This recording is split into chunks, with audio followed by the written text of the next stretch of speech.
The Institute, better known as the Commonwealth's boogeyman. Ever heard of the boogeyman? The boogeymen of the Commonwealth. but according to themselves, they are humanity's best hope for the future. So when there's two strong conflicting viewpoints, it's easy to question who's right. Because you hear all the stories about how they kidnap people and stuff, but then when you actually get to the institutes, you see how they live their lives.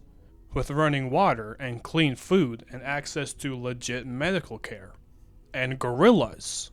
You realize that the way they live their life is the closest to pre-war living that the sole survivor has seen since leaving the vault.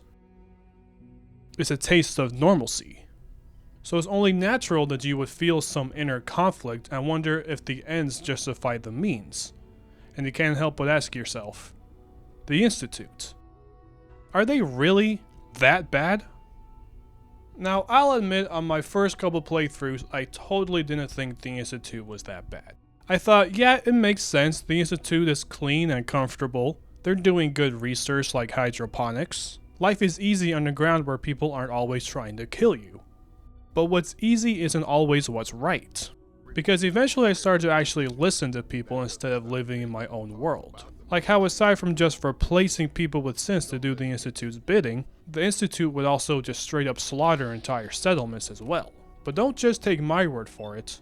Listen to this from everyone's favorite pre-war detective. The massacre of the CPG was still pretty fresh in people's minds at that point, and folks were still losing sleep over the broken mask.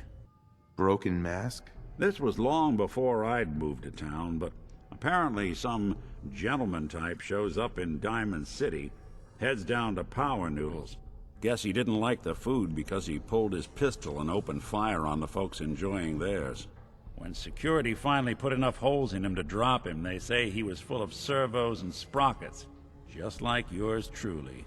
Seems he malfunctioned, went berserk. It was the first time people realized that synths had stopped looking like me and started looking like them.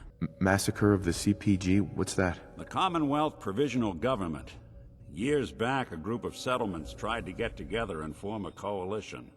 Every settlement with even a hint of clout sent representatives to try and hash out an agreement. Only the Institute sent a representative of their own, a synth. The man killed every rep at the talks. The Commonwealth Provisional Government was over before it even got off the ground.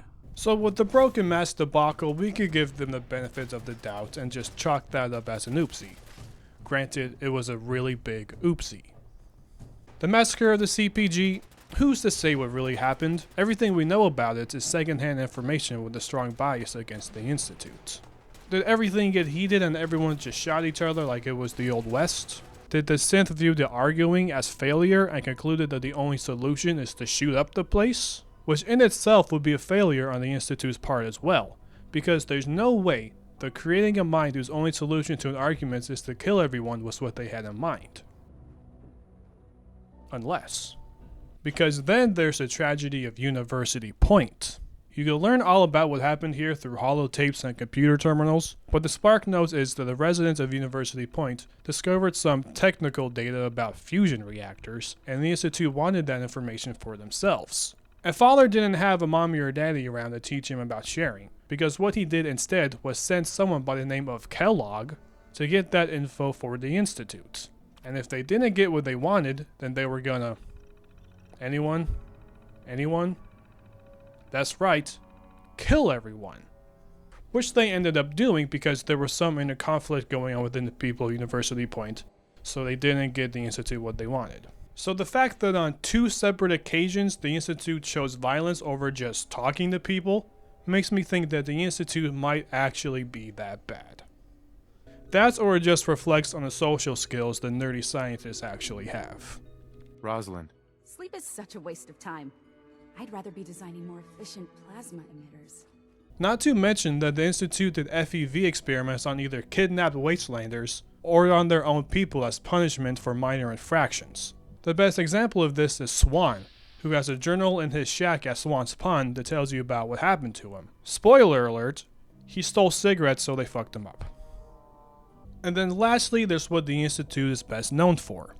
Synths. Now personally, I struggle with accepting the synths are free-thinking individuals. Like, what kind of human can be Alright, knocked out cold by saying a few words and numbers? Z322, initiate reset. Authorization code, Gamma 49 Typhoon.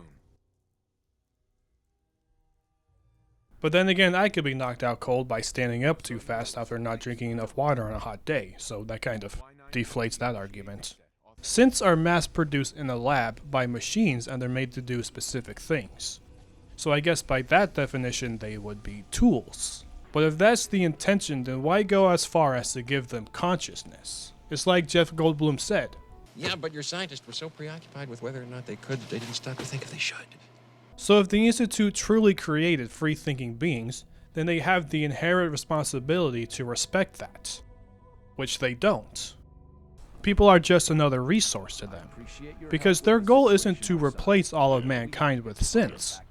It's to replace the problematic ones so that they could have total control, play God, and not have to worry about people getting in the way of their research.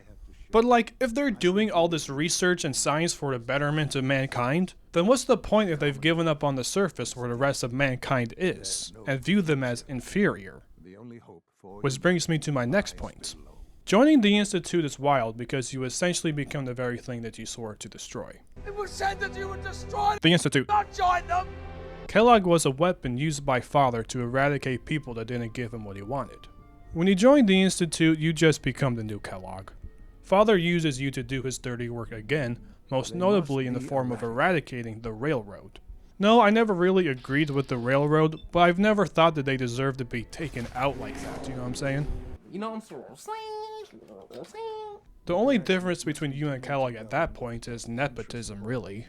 Father names you his successor and you become leader of the Institute. Great, whoop-de-doo. But this is where Fallout 4 comes short, because you never get to do anything with that new power. Father wasn't raised by a loving mom and dad who could teach him about compassion and sympathy. He was raised by scientists who treated him like he was some genetically pure gift from above, and he was taught to think that the only things that matter in life are numbers and results. That's why he called unfreezing you and letting you out of the vault an experiment.